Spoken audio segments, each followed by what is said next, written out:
Under 22 મુક્કાબાજીમાં ભારતનો દબદબો 13 પદકો સાથે શાનદાર પ્રદર્શન. બેંકોક થાઈલેન્ડ ખાતે તાજેતરમાં સંપન્ન થયેલી એશિયન અંડર 22 મુક્કાબાજી પ્રતિયોગિતામાં ભારતીય મુક્કાબાજોએ શાનદાર પ્રદર્શન કરી દેશને ગૌરવ અપાવ્યું છે. ભારતીય ટુકડીએ આ પ્રતિયોગિતામાં કુલ 13 પદકો જીત્યા હતા, જેમાં 1 સુવર્ણ, 4 રજત અને 8 કાંસ્ય પદકોનો સમાવેશ થાય છે. મહિલાઓના 80 કિલોથી વધુના ભાર વર્ગમાં રીતિકાએ સુવર્ણ પદક જીતીને ભારત માટે એકમાત્ર સુવર્ણ વિજેતા બનવાનું ગૌરવ પ્રાપ્ત કર્યું હતું. અન્ય મુક્કાબાજોમાં મહિલાઓના 57 કિલો ભાર વર્ગમાં યાત્રી પટેલ અને 60 કિલો ભાર વર્ગમાં પ્રિયાએ રજત પદક જીત્યા હતા. પુરુષોમાં 75 કિલો ભાર વર્ગમાં નીરજ અને 90 કિલોથી વધુના ભાર વર્ગમાં ઈશાન કટરિયાએ પણ રજત પદક મેળવીને દેશનું નામ રોશન કર્યું હતું.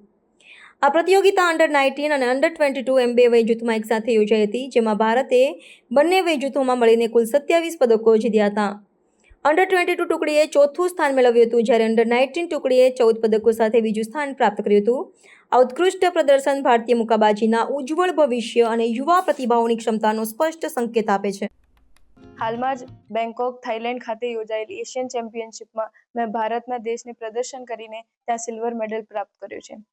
આ સિવાય ગયા વર્ષે પણ એશિયન ચેમ્પિયનશિપ કઝાકસ્તાને યોજાયેલ, તેમાં પણ મેં સારું પ્રદર્શન આપી બ્રોન્ઝ મેડલ પ્રાપ્ત કર્યું છે. આ બદલ હું મારા માતા પિતા, પરિવારજનોને ખૂબ જ આભાર માનું છું. તે સિવાય કોલેજ, શાળા બધા તરફથી મને સપોર્ટ મળ્યો, એને માટે હું થેન્કફુલ છું. મારી દીકરી પહેલાથી જ જ્યારે ધોરણ નવોદયમાં એનું એડમિશન થયું ત્યારથી જ એ બોક્સિંગમાં વધારે ઇન્ટરેસ્ટેડ રહે છે. એ જ્યારે પણ બોક્સિંગની વાત કરતી ત્યારે એને સપોર્ટિંગ તરીકે એના દીપાલી મેમ એને સતત એને પ્રોત્સાહિત કરી છે.